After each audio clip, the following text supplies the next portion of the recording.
Sebagaimana yang kita saksikan pada video ini, yakni sekelompok orang yang sedang melakukan pembongkaran kuburan, yang bagi mereka bahwa kuburan yang mereka bongkar itu ditengarai sebagai kuburan bodong.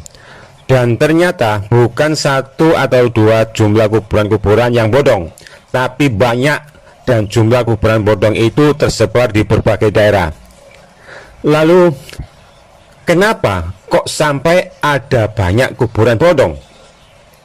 Nah, jawaban inilah yang jadi sebab sampai terwujudnya dari rencana jahat pihak-pihak tertentu untuk menciptakan kuburan-kuburan bodong. Dan ini tak lain adanya rasa butuh, maka lahirlah permintaan. Dan karena adanya permintaan, maka lahirlah penyediaan atau penawaran. Rasa butuh pada kuburan-kuburan orang yang dianggap alim, dianggap wali, yang mereka dianggap bisa memberikan barokah, dianggap bisa mengabulkan segala hajat. Maka umat yang memiliki beban problematik kehidupan itu akhirnya membawa beban itu ke hadapan kuburan dan berharap segala hajat mereka itu terkabulkan oleh kealiman dan kewalian para penghuni kuburan itu.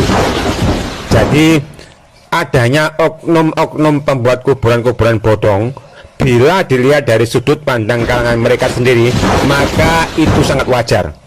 Hal itu karena pesatnya jumlah peziarah yang tiap tahun terus bertambah membeludaknya, maka perlu adanya penambahan kuburan-kuburan para wali atau orang-orang alim yang baru untuk memenuhi permintaan pasar atau untuk memenuhi permintaan para peziarah.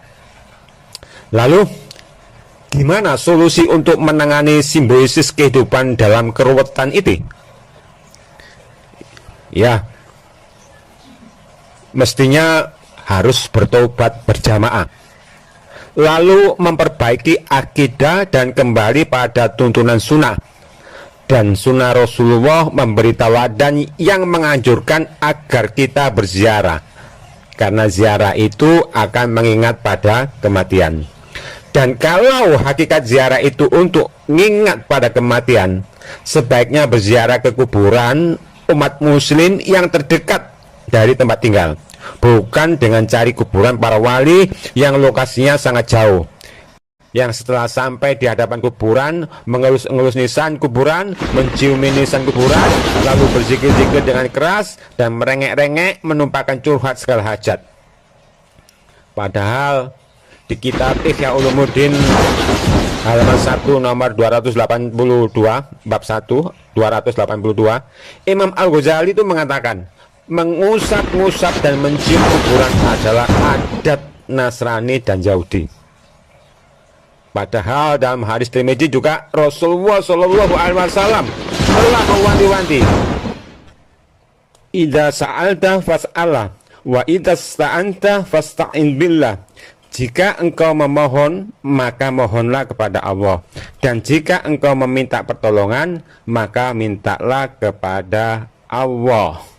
Padahal dalam Al-Quran, Allah Azza wa Jalla juga telah berfirman, in tad'uhum la yasma'u du'aakum walau sami'u mastajabu lakum wa yaumal qiyamati yakfuruna bisirkikum wa la yunabbi'uka mithlu khabir.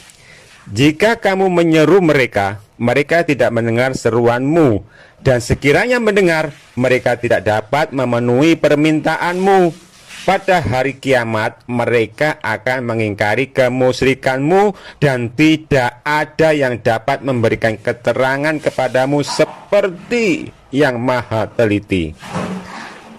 Dan padahal dalam hadis Muslim nomor 969 disebutkan, jangan engkau biarkan patung atau gambar, melainkan engkau musnahkan.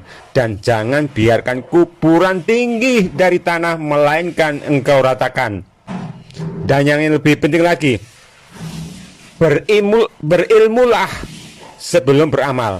Karena beramal tanpa berilmu seperti orang buta yang berjalan di tepian jurang.